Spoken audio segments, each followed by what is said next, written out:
How we doing, everybody? UFC Thoughts here, and today I'm going to be going over my picks and breakdown for every fight on UFC 319, Plessis vs. Chimaev on August 16th, 2025. Timestamps in the comments below. Let's get right into it with the first fight of 14. We move to the Ultimate Fighter Season 33 welterweight finale, Rodrigo Sezinando versus Daniil Donchenko. The tough fights were recently added. Of course, these guys have been training for it, though. I'm going to pick Daniil in this one. I'm going to pick Daniil Donchenko over Rodrigo Sezinando. I'm based off of what I've seen on The Ultimate Fighter, which is probably their best competition. You know, Daniil fought Matt Dixon, and he also fought the other Brazilian guy. I forgot his name. And then Rodrigo fought the Fighting Nerds dude, the Brazilian bad boy, Bianchi. And then he also fought Jeff Creighton. I honestly thought Rodrigo could have lost that Jeff Creighton fight. Essentially, all this fight is going to be is Daniil being more aggressive on the feet. I think he's got better stand-up skills. I think Rodrigo's just a little bit better in the grappling. But I think Daniil Donchenko, he's pretty explosive and pretty powerful with his hips. Even in the Matt Dixon fight, he showed pretty good takedown defense in that one, and even in the first fight against the other Brazilian dude, he was able to, just kind of keep it on the feet. Daniil hits pretty hard. He's got some pretty good pop in his hands. Brutally finished Matt Dixon in the first round. And Rodrigo, like I said in the Jeff Creighton fight, he doesn't do a lot of damage sometimes, and he gasses out pretty quick. He slows down pretty fast, I'd say. I just think Daniil's got a bit more dog in him. I like his combination. He strings it together on the feet. That's another thing. Rodrigo is very one at a time, kind of picks and places his shots. Daniil's kind of a rabbit where he kind of just, he gets into a range and he kind of just starts throwing at people. The Matt Dixon fight, honestly, Matt Dixon kind of had a horrible game plan, just trying to go in there and exchange hooks with Daniil. And Daniil ended up catching him and brutally finishing him. If Daniil and these guys have been training with each other, so I imagine Daniil has actually grappled with Rodrigo Sezinando while training for this. Not training for this fight specifically, but training on the season. Yeah, I just think that Daniil he looked better.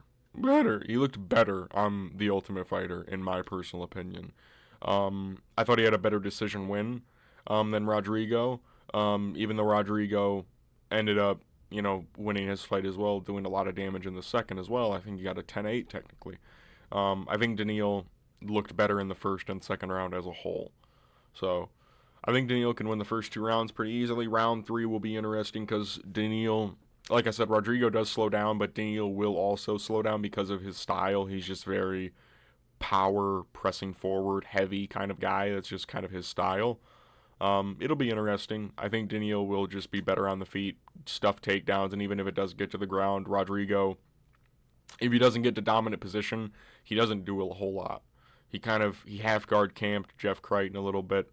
So, yeah, I'll go with Daniil Donchenko to win. We move to the Ultimate Fighter Season 33 flyweight finale with Alibi Idiris versus Joseph Morales, or Bopo, as they were calling him in the last episode, just the entire time. Come on, Bopo. Come on, Bopo.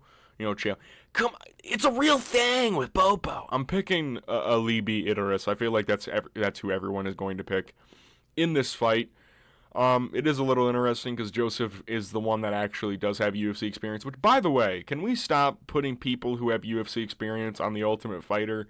I think it's just kind of unfair, especially considering that the guys that Joseph fought were both extremely young guys. I'm pretty sure that El Champo, whatever the guy's name, the LFA flyweight champion or whatever, I think he's like 26, and then fucking Imanol Rodriguez is 25. Can we stop putting this fucking veteran who has 14 fights in total and 3 fights in the UFC, had a win in the UFC as well. He finished a fight in the UFC against these young-ass contenders. Like, can we stop doing that? Anyways, enough with the ranting. All right. Alibi Idiris should beat Joseph Morales. He had way better fights on the Ultimate Fighter. In my opinion, I think Alibi beat two really solid guys in Roybert, and the other, I think he was Tajikistani or was he Uzbekistan? I forget his name, but he was another, Caucasus area kind of fella, more of a wrestler. And Joseph Morales, like I said, he beat Imanol Rodriguez, 25-year-old, mostly a striker. And I'm going to be honest with you, I thought Imanol Rodriguez actually did really well in that fight. I thought that he could have arguably gotten a decision win over Joseph Morales. I think Joseph slowed down heavily in a 3-round fight with Imanol Rodriguez. From what we've heard about Alibi Idiris and what we've seen on The Ultimate Fighter, he seemingly has just one of those builds where he doesn't slow down at all and can push a pace. Now, Joseph Morales is going to be a bit more technical on the feet. I think he's got a bit more technique, at least early. Alibi Idiris is a little wild, but I think that's going to help him in this fight because the wild exchanges can allow Alibi actually to take down Joseph, which Joseph got taken down by Imanol Rodriguez and held down for literally an entire round. Had his back taken the entire fucking round. So I'm going to go with Alibi Idiris. I thought his performance against Roybert was really good. Kind of sunk him to the canvas with a flying knee. Kind of was pressuring him really well early on.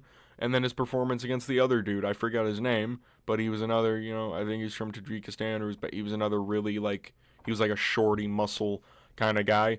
Joseph, he got a really quick finish in the first episode, and then he had a kind of a stinker with Imanol Rod. Not a stinker, but the last round was stinky as shit, but I think if you're almost losing and gassing out to Imanol Rodriguez, I think Alibi Idiris is going to do whatever he wants to you. So I'll go with Alibi Idiris by decision. I think he's going to be able to drown Joseph Morales, kind of pressure him a lot early on, just kind of forward pressure. Always on the front foot is Alibi Idiris. And he mixes in a lot of wild shit, a lot of knees to the body, goes to the body a lot. And he hits decently hard. So I'll go with Alibi Idiris. I don't think Joseph Morales is good enough to beat him. We move to Karine Silva versus Dione Barbosa. I'm going to go with Karine Silva. This is actually a rematch. Dione and Karine both fought each other on the regional scene. Dione actually won that fight. I'm picking Karine this time around. One, it is pretty short notice for Dione. I believe it's about a week and a half notice for her, so about 10, 11 days. Excuse me. And I feel like Karine has really leveled up in the sense that, no, she hasn't actually, I'm lying. I just really think that a short notice matchup for Dione, a fighter who normally doesn't have the greatest gas tank, doesn't really suit her in a matchup against a girl like Karine Silva, who all she does is walk you down, put you on the back foot, make you backpedal. We saw what happened when Dione had to fight a fight on the back foot against Ernesto Carrasqueta. She almost lost. Same with the Miranda Maverick fight. She almost lost. She got taken down a lot in the Miranda Maverick fight. I think Karine Silva is going to do a lot of forward pressure, do a lot of her shitty kickboxing combinations. Not shitty, but, I'm fucking around, all right?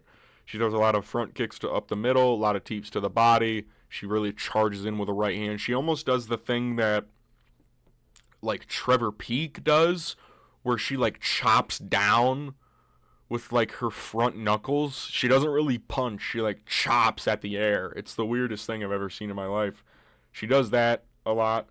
Yeah, I think Dione's going to be on the back foot a lot. I don't think she'll be able to get her takedowns off enough to win. Maybe early on she'll be able to take down Karine just because they're both dry.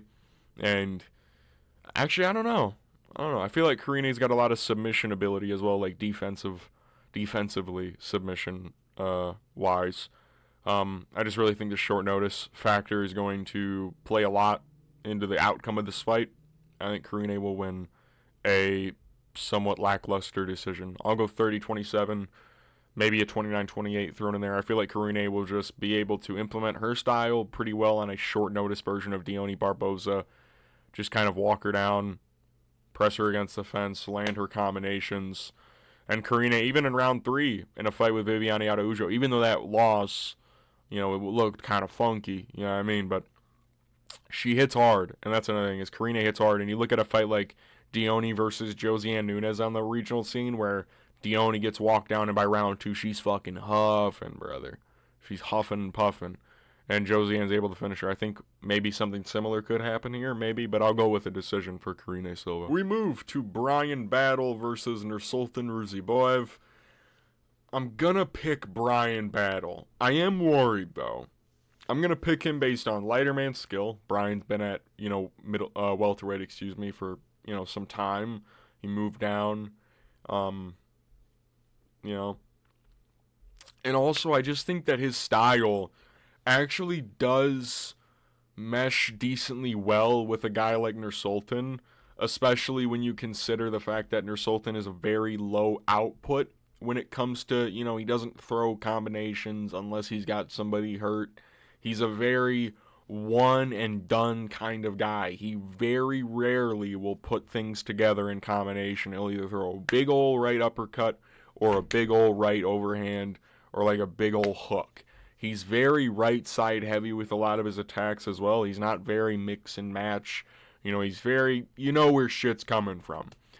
And I feel like he's easy to take down as well. I believe Nursulton has a 33% takedown defense, and it's not even necessarily that I think Bryan Battle's going to bully him on the ground. I think he can bully him against the fence and make him work out of tough positions and kind of drain on the gas tank that is Nursulton Ruziboev. You look at the Stoltzfus fight, that's a close fight. That is a really close fight with fucking Dustin Stoltzfus. And that's another thing. I like Nursulton Ruziboev. I actually like to pick him a lot. I picked him against fucking Joaquin Buckley. I think in a matchup like this, I do have to take into account the level of competition he is fighting in the UFC. Cedric Dumas is pretty shit. He's pretty shit, and he had to eye poke him to beat him. He eye poked him and then uppercutted him out of existence. Dustin Stoltzfus, again, pretty shit. Eric Mecanico, again, old and pretty shit. His only really good win is Bruno Ferreira, and that was low-key, kind of like a fluky type situation where he caught a kick and then landed a brutal right hand on Bruno Ferreira. It was kind of that's like a 1 in 10 kind of thing of happening. You know what I mean? Where he catches a kick and lands a perfect right hand that knocks out Bruno Ferreira. You look at the one time he takes a step up in competition outside of the Bruno Ferreira fight, but between the Cedric and then the Dustin Stoltzfus fight with Joaquin Buckley, a top 10 welterweight, he gets smoked. Nursulton does cheat a lot, and he's got some decent submission ability off his back. I think Bryan Battle is going to have a performance that looks somewhat like the Kevin Gisay one, where the early going is a little tough. It's a lot of Bryan Battle shooting takedowns on Nursulton, trying to press him against the fence, and you're like, why is he trying to get him the takedown so hard? You know what I mean? Like, you're watching, like, why is he trying to get the takedown so hard? And then he finally gets it, and then you're like, oh, he's actually gassing this dude the fuck out, because he just keeps trying to get back up and get back up and get back up, or get off the fence. And Bryan throws in combination. And I feel like he's just had better competition in these past couple fights. The Randy Brown fight, even though you could argue that Randy Brown beat him, Bryan Battle made it close enough to where the judges thought that he won. I like to see that. Randy Brown's a stellar athlete. Prior to that, Kevin Gisay, as aforementioned, he's pretty good. And then, who did he fight before that? Angelusa. Angelusa's pretty bad, but, he was beating his ass up to that. He was beating Angelusa's ass worse than pretty much everybody in the UFC besides Jack Della Maddalena on the Contender Series. He was actually whooping up on Ange. So I think Bryan Battle on the feet, he's going to press forward, and Nursulton, like I said, I am worried because Bryan does a thing where he doesn't really move his head all that well, and he moves very back, just forward and backward, like it's a 2D scroller game. So I am a little worried that he's going to get caught with something big and maybe get hurt pretty bad. But I will go with Bryan Battle based off cardio and stamina and overall pressure in this fight. And also, Nursulton just kind of looks easy to bully. I don't know what it is about him. I feel like he's got a really rough weight cut. So I'll go Bryan Battle. I'll go Bryan Battle by 3rd round TKO. Fuck. We move to Edson Barboza versus Drakkar Klose.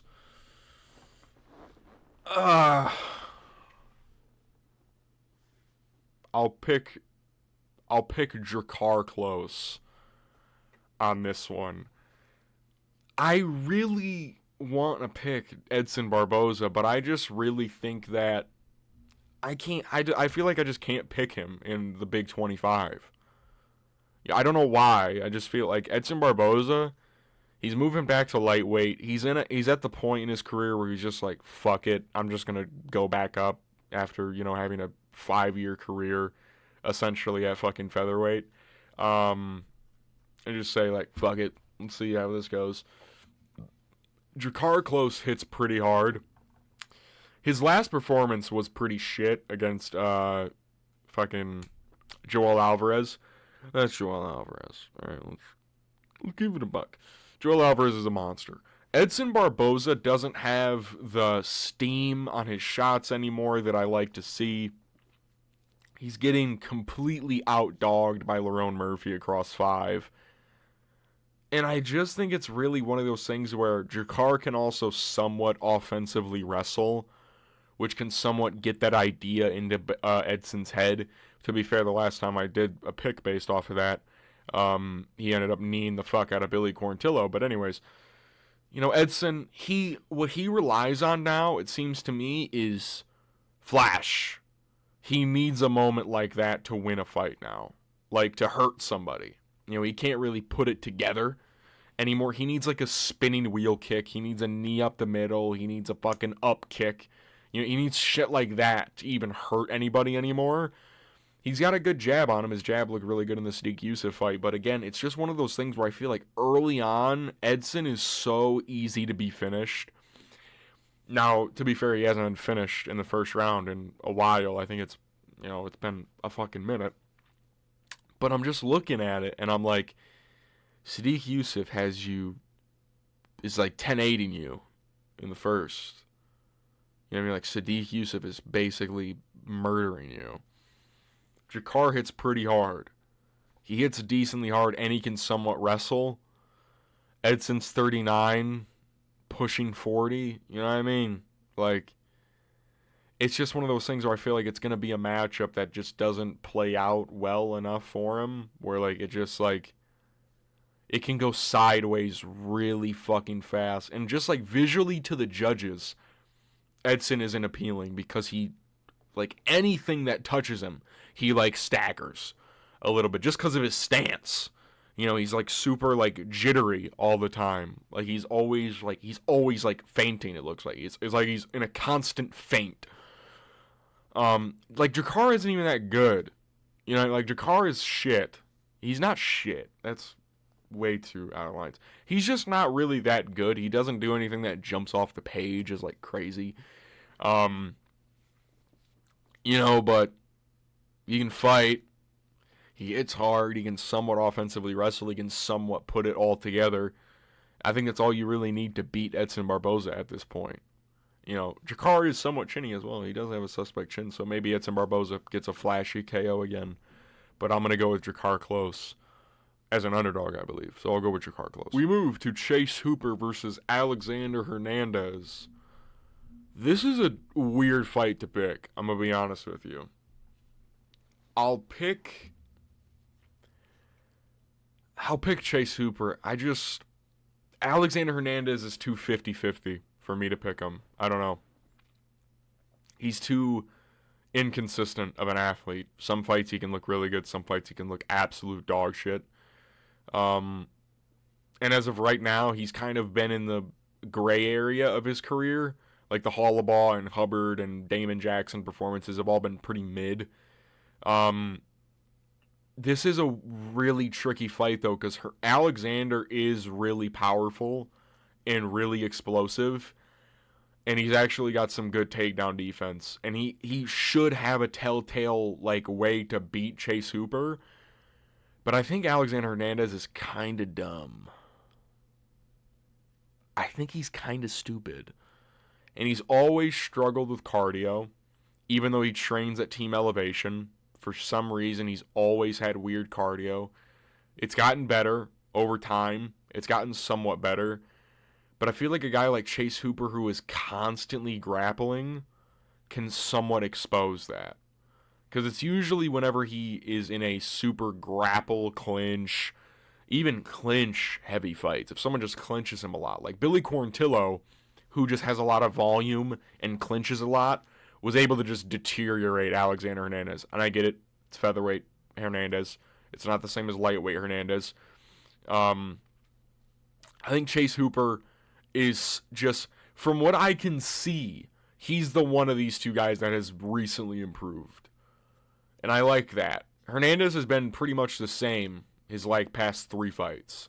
It's just like the level of comp from the Damon Jackson fight, to the Hubbard, to the Hollaba, has kind of just decreased every fight. You know what I mean? So I think Chase Hooper on the feet is so hittable. That's another, dude, I kind of want to pick Hernandez, but I just feel like he's too 50-50 for me to pick him. I think Chase Hooper on the feet has somewhat improved. He uses a lot of kicks to his range. And again, Alexander Hernandez is somewhat of a wrestler himself. He will grapple. He will offensively wrestle if he wants to. You know what I mean? That is something that he can do and will do. He shot a couple takedowns on Hollaba. He shot a couple takedowns on Hubbard. He arguably lost the Hollaba fight, by the way. That was a really close fight. Same with the Hubbard. Hubbard was a bit more clear to Hernandez, but the Hollaba fight, I honestly was like, did he just fucking lose to fucking Kurt Hollaba? I think Chase Hooper on the feet is very open, but he also can do some decent range work, use some front kicks, use some of those weird switch kicks that he likes to do. He always throws question mark kicks. It's like he doesn't mean to. That's just how he throws his head kick, is he kind of just floats over the fucking, over the octagon and just kind of whips it over. And I feel like his takedowns, even if he doesn't get them, he can somewhat pull guard on an Alexander Hernandez. Pull a leg, you know what I mean? Do something like that. Just try anything to get it to the ground. And I think it might work, because Alexander Hernandez's fight IQ is just somewhat low, I guess. I don't know. It's a really tricky fight. I'll pick Chase Hooper. I am worried, though. This is a fight I am worried about. I'll go with Chase Hooper by decision. We move to Jéssica Andrade versus Lupita Godinez. I'll go with Lupita Godinez, I suppose. Excuse me. This is probably, I don't know, I think Lupita can mix it up better. And I feel like Jéssica Andrade, as of now, if she isn't fighting somebody who is quite literally, inept in stand-up, she's probably going to lose. Or if they're, chinny. You know what I mean? Marina Rodriguez, she's good on the feet, but she's somewhat chinny. Mackenzie Dern, you know what I mean? I feel like most people who can mix it up even somewhat can beat Jéssica Andrade. Lupita's pretty fast. She's got decent boxing. She can mix it up really well. She can mix in her striking into her wrestling, into her judo throws, into stuff like that. And I feel like Jéssica Andrade is just she's kind of washed in it. She eats a lot of shots. She throws a lot. She hits hard, but she's so open on the feet. And I feel like Lupita Godinez can really just kind of take advantage of that and tag her up. And I don't even really think Lupita Godinez is that crazy good either. She's not top 5 level, in my opinion, but she's gonna be, because she's gonna beat Jéssica Andrade. But I think Lupita Godinez can mix in combinations pretty well. She throws better technique than Jéssica Andrade, which at the end of the day, that doesn't really matter, because it just matters on, who wins and, who can, fight better at the end of the day. It doesn't really matter about technique in a fight like this. But I also think Lupita has that dog in her, you know what I mean? She lost the first round to Julia Palastri because she needed to take a poop. So, that's my cope, at least. No, but she did lose the third round to Julia Palastri, but I do believe that, Julia, she's got decent cardio and was able to push a pace in that third round. But the first 2 rounds, Lupita bit down on the mouth guard and was swanging and banging with her. So I think Lupita will be able to take down Jéssica Andrade. Even though Jessica's got good takedown defense, I feel like it's just getting worse and worse, every fight for some reason. So, yeah, I'll go with Lupita Godinez by decision. We move to Gerald Meerschaert versus Michal Oleksiejczuk. I'm going to pick Michal Oleksiejczuk. I am going to be picking him to win. Gerald, he's just Gerald, isn't it? That's a terrible. I think that Michal has been training with a really good training camp at the Fighting Nerds. He's been training with some really big and strong and good fighters, Carlos. Kaio specifically is a really good training partner for a fight like this. Because, of course, Kaio has beaten Michal. He beat him because he took him down and submitted him. I imagine Kaio in this fight is like, hey, you know what Gerald's going to do? I think we know what Gerald's going to try and do in this fight, guys. I got the rough idea that Gerald's going to be shooting takedowns in this fight. I don't know why I get that idea. I don't know. I think Michal is better on the feet. I think he can tag him up on the feet. Gerald's got he's got decent fundamentals. He's got a good jab, decent 1-2, mate. Yeah, he can throw it in the pipe, mate. Besides that, fucking nothing. He's got basically nothing outside of the 1-2 and then some hooks. I'm seeing Gerald kind of progressively get slower and slower over time, and he's racked up a lot of damage over his career. So has Michal, to be fair. But I think Michal can weather through damage, stand-up damage at least, a little bit better, even though Gerald Meerschaert's known for round 3. Gerald Meerschaert, here he goes. He gets a submission because he comes back. I think Michal has went through some better storms. Chidi Njokuani is a monster. Edmund Shabazian is pretty good as well, too. Edmund's pretty good. He almost finished Gerald Meerschaert. Gerald came back, but Edmund's pretty shit. All right, he gassed out after the first round. Okay? Michal, as of recent, I just think has looked better in performance. Even though Gerald Meerschaert has fought better comp, you could definitely say Brad Tavares, RDR, the fight before that, Edmund Shabazian. Michal, in his last couple fights, he fought Cedrique. He beat him. Cedrique's pretty ass. Kevin, don't forget he dropped Kevin Holland. Don't forget that. If he's dropping Kevin Holland, he did it before he did it when it was cool. He did it when it was a cool thing to do. And then prior to that, it was Shara. Or it was Shara after Kevin he fought. And he went to war with Shara Magomedov. He actually walked down Shara Magomedov and did really solid in that fight. Made it very competitive. If he's having competitive striking battles with Shara, he should be able to just tee up Gerald Meerschaert or not get hit as much. Gerald's pretty average with everything. He doesn't beat up your legs. He doesn't beat up your body. He's a very, 2 shots every 15 seconds kind of guy. He's kind of waiting in and out of range, pretty slow.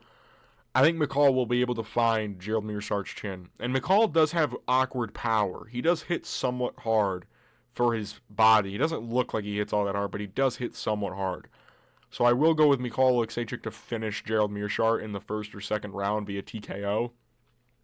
I think it'll be one of those weird ones where they're just kind of looking at each other, and then Michal kind of explodes with something, a combination right hand over the top with like a left hook behind it, and it lands, and then Gerald kind of like folds over himself, and he kind of just like falls over, and Michal follows him to the ground, gets some ground and pound, and gets a finish. Something just like out of the ordinary, just out of the blue kind of just happens where Gerald's looking decent, and then he's not looking so decent. I'll pick Michal Oleksiejczuk to win by finish. We move to the featured prelim, King Green versus Carlos Diego Ferreira. Per usual, I will now refer to him as Bobby for the rest of this breakdown. I'm picking CDF to win by knockout over Bobby King Green. I think this is going to be another traditional Bobby Green fight prior to like 2023 that he loses. Like a finish loss. He's going to be teeing up good old CDF. He's going to be way too quick for him early on. He's going to be really fast for Carlos Diego Ferreira. Really fast in the early goings. Because for some reason, Bobby Green just refuses to lose his speed. He's still very fast. He's going to be jabbing away. Has his hands low. He's going to be jabbing. He's going to be saying, "What's up, bitch? What's up? What's up? Tag, tag, tag. 1-2, 1-2. Right hook, kind of just like, taunting at him, toying with him. I think it's going to look a lot like the Drew Dober fight. If you remember that fight. Carlos is going to be kind of squatting in front of him, taking some jabs, taking some shots, trying to land some of his own. And then eventually, there's just going to be a moment where Bobby is, in the second or third round, where Bobby's, he's teeing up on him. He's backing up. And Carlos is just like, fuck it. Goes in, throws some just gargantuan meaty hooks. And Bobby's, he's rolling with him. And then there's one that he doesn't roll with in time, and his chin just gets fucking clocked, and he dies in the cage.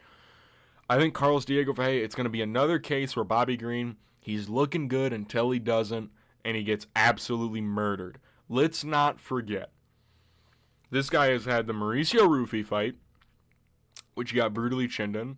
The Jim Miller fight, which he did get knocked down like once or twice. He got hurt pretty bad in that fight. The Jalen Turner fight. That wasn't too good. Paddy Pimblett. I forgot about the Paddy Pimblett. He got choked unconscious and his arm broken against Paddy Pimblett. Yeah. Even though Carlos is older, I feel like God damn it. I feel like Bobby's taking more damage. Fuck. And Carlos Diego, before the Grant Dawson performance, let's fucking forget that. All right, Grant Dawson, Bobby's not going to ragdoll fucking Carlos Diego Ferreira. Let's get that shit set straight, okay? He's finishing Mateusz Rebecki. I know he got dropped in the first round. I know the second round was competitive. He finished him. He flattened him out and finished him. Rebecki's a fucking dog. Dude, he's a dog. He out-damaged him and then finished him. It's got to count for something. Bobby, it seems like he can get knocked out by a gust of wind at this point. So, Carlos, he's dealt with a quick unk before in Michael Johnson. I think it's going to look a lot like that, where Michael Johnson, he's doing well. They look good against Carlos, and then, Josh Emmett, bro. I'm picking Carlos Diego Ferreira to knock out King Green. Fuck! We move to the start of the main card. Tim Elliott versus Kai Asakura. I'm going to be picking Kai Asakura to win this one. Probably by TKO in the first or second round. I will be honest with you. I say this a lot. I'm worried about this fight, though. Because I feel like Tim Elliott does have really good, awkward grappling that could combat Kai Asakura's really, athletic, fight style. Let's not forget, Tim Elliott was up 2 rounds on Muhammad Mokaev on 2 scorecards. He was arguably close to beating Muhammad Mokaev. So he's got really good ability to control people on the ground. My thing is the people that he has beaten, sorry about the bag rustling, Suma Dwergy, mid. Supremely mid. Victor Altamirano, that's about as mid. That's a really mid flyweight. I think we can all agree. That is about as mid as it gets. Kai, he's not that great on the ground. That is definitely going to be the pathway that Tim Elliott will take. But on the feet, man, Kai's really dangerous, and he hits really hard. And Tim Elliott, he does get really sloppy really fast. It is something that he gets really sloppy. And this is going to be a fight where Tim Elliott is fighting a flyweight that is basically the same size as him. Tim Elliott, Victor Altamirano's pretty tall. Suma Dwergy's pretty tall, but they're very thin. Kai Asakura is a pretty full 5'8". He's not, insanely thin. He's really athletic, really strong. And also, Tim Elliott hasn't fought since 2023. He fought in 2023 in October, I want to say, and hasn't fought since then. So he had a fight booked, pulled out because he got injured. So, and also it's just he's so old. He's 38. He hasn't fought in I just feel like a downfall is imminent for a fighter like Tim Elliott. It just is. And Kai Asakura, he had some moments on the feet with Pantoja. He's had some moments. He beat Kai. He beat Manel Kape in a fight. He beat Kyoji Horiguchi in a fight. You know what I mean? He's 1-1 with both of those guys. They're both stellar athletes. I just don't think Tim Elliott has the presence on the feet to fully initiate his takedowns. And Kai Asakura actually scrambled decently well against Pantoja. So I will go with Kai Asakura to win this by first or second round TKO. If Tim Elliott's able to take him down, though, it can get hairy really fast. We move to Jared Cannonier versus Michael Venom Page. Fuck me, this is a horrific fight to try and, like, break down. It's so weird to even, like... I'll pick Jared, I guess. It's so fucking dumb, man. Michael Venom Page is literally... He's like the worst unique fighter ever. He's so boring right now. At least Bellator, he was super entertaining because he was fighting bums. Right now, he's fighting actually like somewhat competent people, so the fights are usually pretty shit. Nobody fights like him. You're never gonna find anybody that can like hardly simulate his style. But Jared is pretty strong in clinch positions. Like, he's able to take down and manipulate Kaio and Nasruddin and Derek Brunson. You know, he's able to manipulate these kinds of guys who are really strong, athletic middleweights. And Michael, he's gonna try his hardest to stay as far away until he's engaging. I think this fight has a really high chance of being really fucking boring. I'm gonna be honest with you. But this also could be the chance that Michael has at a finish, to be fair to him. Because Jared does take punishment really weirdly in the first couple frames. I think that Jared's just going to be able to push him against the fence, though. Michael's style is really far away. If someone walks forward at him, Shara was able to put him against the fence. It's just he didn't do anything with it. He didn't try and take him down at all. He willingly lost a striking battle with Michael Venom Page.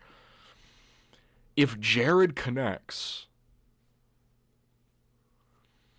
it could be a thing. Michael Venom Page does this thing where he throws a kick and people walk into him and he kind of just falls over. I think Michael Venom Page, unironically, is really easy to, like, have those moments with where he kind of just, like, you guys kind of crash into one another when you're both throwing something and Michael ends up on the ground. I feel like Michael Venom Page is really easy for shit like that to happen. I think Jared's really strong, and he's honestly not that bad on the ground. He's actually got some decent, chops when it comes to, like, manipulating people with clinch throws and stuff like that. On the feet, it's going to be really weird because Jared's going to be high and tight, and Michael's going to be fucking hands by his fucking nuts, dancing around, doing the little KSI jumping jacks, I'll pick Jared. I think he'll be able to find takedowns. He was able to find takedowns on Nasruddin Imavov and able to, box with, Kyle Bahalio and Nasruddin Imavov for as long as those fights were lasting. He was hurting Marvin Vettori with almost everything he was landing on him. And Marvin's got a pretty good shin. Michael Venom Page has been knocked out before. He's been hurt in the UFC before. Well, not hurt, but, he's been, like, put in compromising positions. So, I feel like every fight besides the Shara fight, he was in a position where it was like, oh my god, he's about to get finished. You know what I mean? If that happens against Jared Cannonier, I think Jared Cannonier has some of the best finishing instincts in the world. So, pause. So I'll go with Jared Cannonier. I think he'll be able to find a finish on Michael Venom Page late. I'll go second or third round finish for Jared Cannonier. The first round is going to be boring as all fuck. So, round 2 and 3, it'll start to kick up. I'll pick Jared Cannonier by finish. I'll go by knockout. We move to the featured fight, Geoff Neal versus Carlos Prates.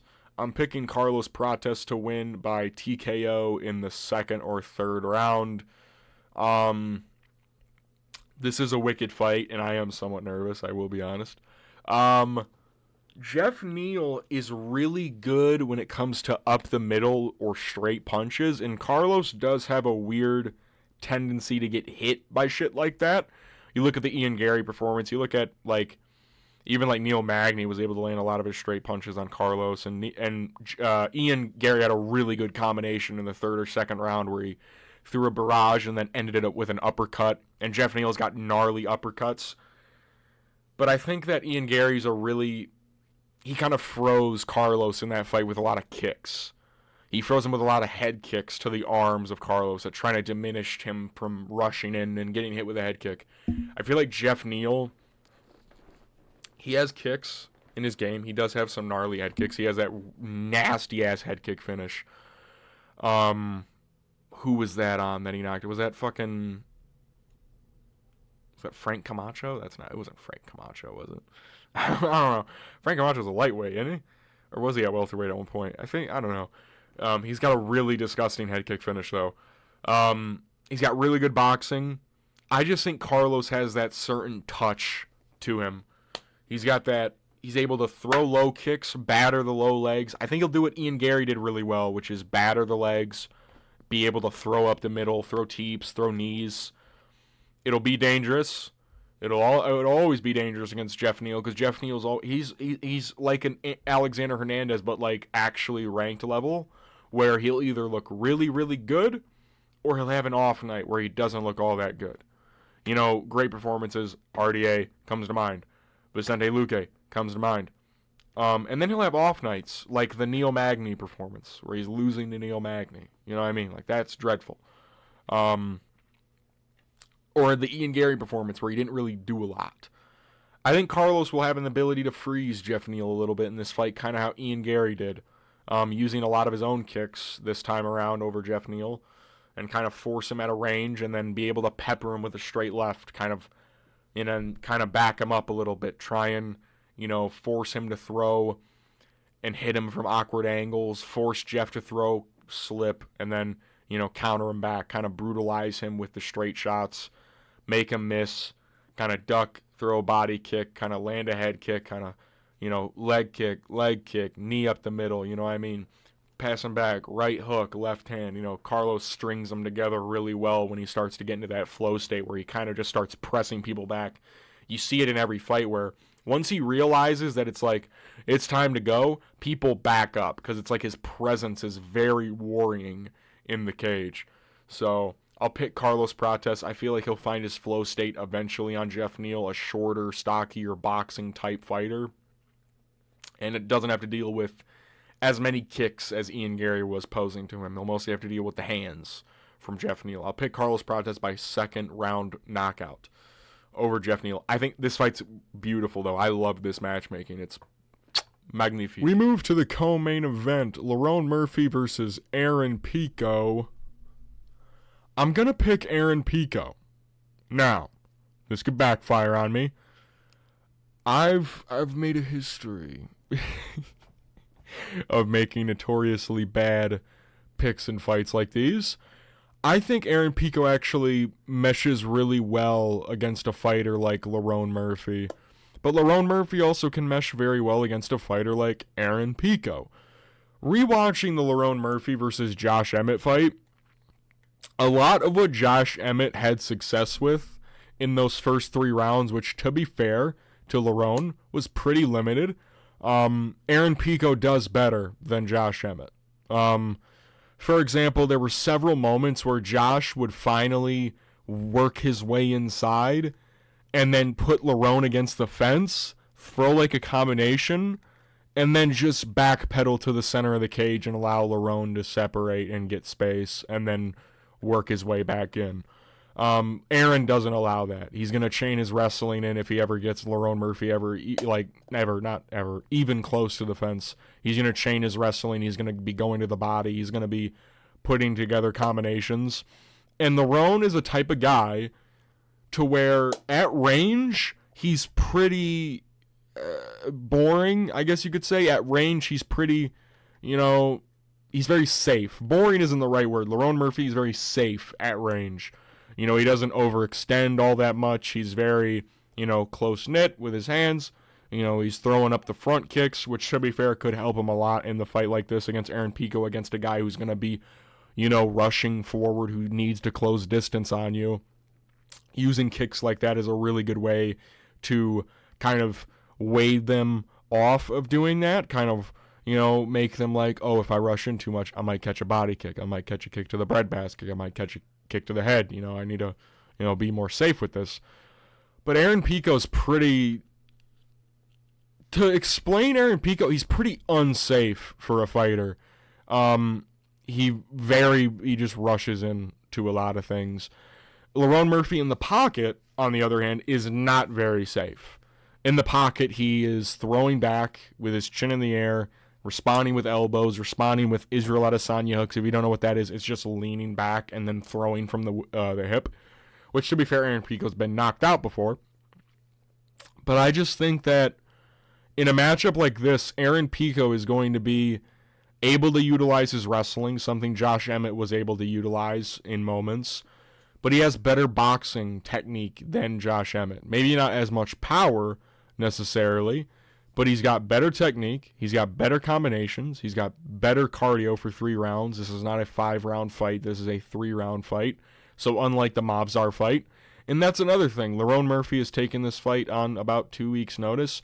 Aaron Pico's had a training camp for about 3 months, I want to say. So Aaron Pico is not taking this fight on short notice. It's just a switch-up of opponents. He's been training grappling, I imagine, a lot, preparing for the Movsar Evloev fight. He can utilize that against Lerone Murphy instead of defensively, more offensively in this scenario.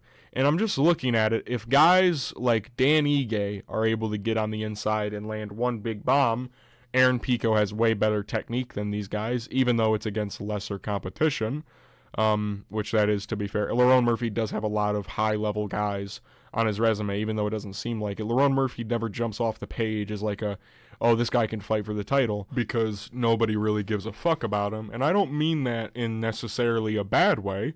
I think Lerone Murphy does deserve a lot more, I'll say, credit for his ability to fight. I really think that Aaron Pico does match up decently well against a guy like Lerone Murphy, a guy who doesn't do a whole lot outside of at range, and in the pocket he will start to throw. I feel like this is going to be a lot of Lerone Murphy on the back foot, kicking at range, and Aaron Pico having bigger moments when they exchange on the feet with his boxing. And at the end of the day, damage is the main criteria. We've seen Lerone Murphy. To be fair, we've seen Aaron Pico in worse trouble because, we've seen him get knocked out. But that's besides the point. All right? And just on, accolades alone, Aaron Pico should win. He's a Golden Gloves boxing champion before he even graduated high school. His wrestling is pretty fucking top tier. I think we can all agree on that. And it's also an easier matchup from a Movsar Evloev to a Lerone Murphy on 2 weeks' notice. A Movsar with full training camp to a Lerone with a 2-week training camp. You know what I mean? Who didn't have the most incredible performance against Josh Emmett. He did well against Josh Emmett. He very clearly won. I wouldn't even give Josh Emmett more than a round, maybe. Lerone very clearly beat Josh Emmett. Aaron Pico is going to do way more than Josh Emmett in this fight. That's just the fact of things. And Lerone Murphy, if he's going to have this pace taken to him, where he's going to have someone trying to chain takedowns together, who's going to be chaining single legs into double legs, who runs the pipe very well on single legs, whose boxing combinations are really good. He goes to the body a lot, which makes you, dip your hands a little bit. I think this is a good matchup for Aaron Pico. Now, if Aaron Pico loses, I'm going to look like a fucking moron, but that's the risk I'm willing to take. And also, I will say this, I don't think Aaron Pico should be a huge favorite over Lerone Murphy. Having him as a 2-1 favorite over Lerone Murphy is honestly kind of crazy to me. I would have thought Aaron Pico would be kind of an underdog in this scenario, but I guess people really like him. Lerone can do very well. I like his elbows when people rush in, and that's something that could work well against Aaron Pico. It worked well against Josh Emmett. Actually cut him. No, it was a head clash, and then I think he cut him later on with an elbow. But I think Aaron Pico is going to do just a bit more than Lerone Murphy. I think Lerone Murphy might tire out a little bit in this fight due to just the short notice aspect. So I will be going with Aaron Pico in his debut in the UFC. We move to the main event, Dricus du Plessis versus Khamzat Chimaev. I will be picking Khamzat Chimaev to win by first round submission. What can I say? I personally, I've been watching Khamzat basically his entire career. I've never seen a fighter like him. That's about it. And it always is like, with Khamzat, it's always been to like try and drag him down by making his like performances look weaker than what they are. Being able to take down Kamaru Usman the way that he did is insane. And people need to realize that. Him being able to go through the tests of fire that he was able to go through with Gilbert Burns. And I know Gilbert Burns, that name is like, fucking Gilbert Burns in Big 25? Being able to go through that for the first time in his career and still win the third round and almost finish him is nuts. In this fight, I genuinely just cannot trust a 50% takedown defense from DDP. And from what I've seen in other grappling fights that he's had, in other fights, that grappling has been involved where he's the one being taken down, I'm seeing Robert Whittaker get a double leg on him and take him down fairly easily. I'm seeing Derek Brunson easily maul him in the first round. I'm seeing him pull, he's lateral dropping on Brad Tavares. I just can't trust it. I just can't. I can't do it. And I won't do it. I think on the feet, Dricus is going to look fairly decent on Khamzat. I think that Dricus' stand-up is very underrated to the day. And he has a lot of weapons that could work very well on Khamzat. A lot of head kicking, a lot of body kicking to kind of limit him and keep him at range. He's got a lot of really unorthodox punching where he kind of lunges at himself. He overextends on everything, so you never know if you're truly out of range, which you're always told to never overextend because it leaves you open for counters. But for Dricus, it almost works because after he throws, he immediately covers up. He's very smart at covering back up. And Khamzat's striking, we can all be honest with ourselves, is fairly rudimentary. He hits hard, but it isn't insanely flashy. He's got a really good rear side uppercut. He's got decent ones and twos. That's about it. You know, he's got a really good front kick that he uses, a body kick that he uses at the beginning of fights. But it's always going to be the takedown when it comes to Khamzat Chimaev. And his takedown threat is the most beautiful monster in the UFC that we've ever seen. We've never seen anybody shoot takedowns and ragdoll and, you know, overly just control people than Khamzat. We've never seen anything like that, at least in modern MMA. Khabib was really good. Khamzat's even crazier because it's at a bigger division, and he's moving, honestly, even better than Khabib did. More like fluid, if you get what I'm saying. But Khamzat does do a thing where he doesn't do a lot of damage sometimes, where he really does prioritize position over overextending or falling off. And Dricus does do a really good job at bucking and creating space in certain moments where he kind of is able to use his strength and kind of get back up. Like the Robert Whittaker fight, for example, he bucks out of the first one and then actually gets a takedown of his own.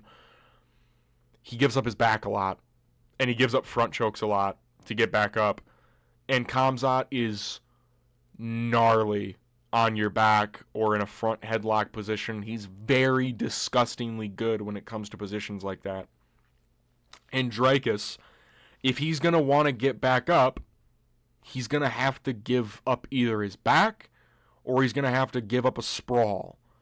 It's like, even if you're against the cage, Khamzat will find a way to get your back. We saw in the Robert Whittaker fight what he was able to do. He was able to get a body lock, spread your legs, kind of ring you around, kind of drag. He drags people.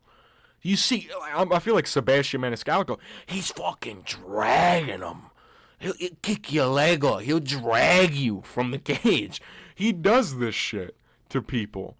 The Robert Whittaker performance, he literally broke his jaw. He has so much force. I understand Robert Whittaker had previous surgery there. Dricus, if he slows down already, I get that he's got really good cardio, and Khamzat will slow down as well if the fight gets late. He was able to take down Kamaru in the third round still. He was still able to do that.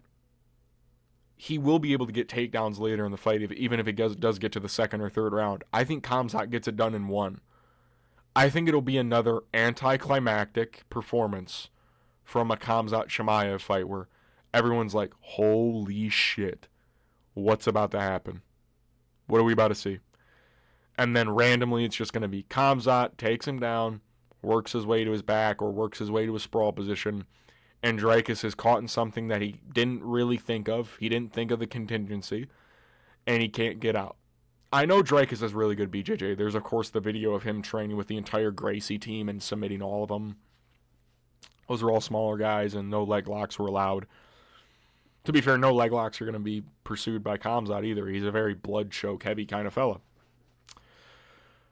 I just think Khamzat's going to get him in a position that he's gotten other people in Dricus, from what I've seen, he bucks really well. He scrambles decently well.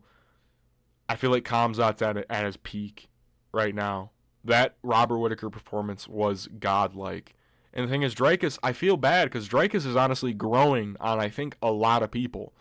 I think a lot of people are Dricus fans now. He's really entertaining to watch. He's got really good trash talk. He's really entertaining to watch. He's like a lovable buffoon, if you will. I think Khamzat gets it done. And I think that Dricus, I don't know. I think it's going to be anticlimactic. That's it. I think he'll get the takedown early and finish it early again. I don't know what else to say. If it goes late, Dricus' chances at winning obviously improve. That's just how that works. I think Khamzat can even take him down in rounds 2 and 3, though. I'll be honest with you. I'm going with Khamzat Chimaev by first round submission. I'll go with a Darce over Dricus du Plessis. I will go with a Darce choke over Dricus. Khamzat and Nil. I'm UFC Thoughts. These are my picks and breakdown for every fight on UFC 319. Du Plessis versus Chimaev on August 16th, 2025. My confident picks reside with Alibi Idiris, Karine Silva, and in the main event, Khamzat Chimaev. My pre-card rating is an 8 out of 10. I really like this card. I think this is probably one of the better main cards of a pay-per-view we've seen in a while. I really like the main event. I think the co-main event has a chance to be an entertaining Lerone Murphy fight. Protest versus Jeff Neal is just pitch-perfect matchmaking. Cannonier MVP can be weird. I think that's actually going to be kind of a dull fight, but, you know, it could end up being fun. And then Asakura versus Elliott should be decent. Some solid prelims on here. I think the tough finales are going to be good as well. All in all, I think that we're in for a treat of a card.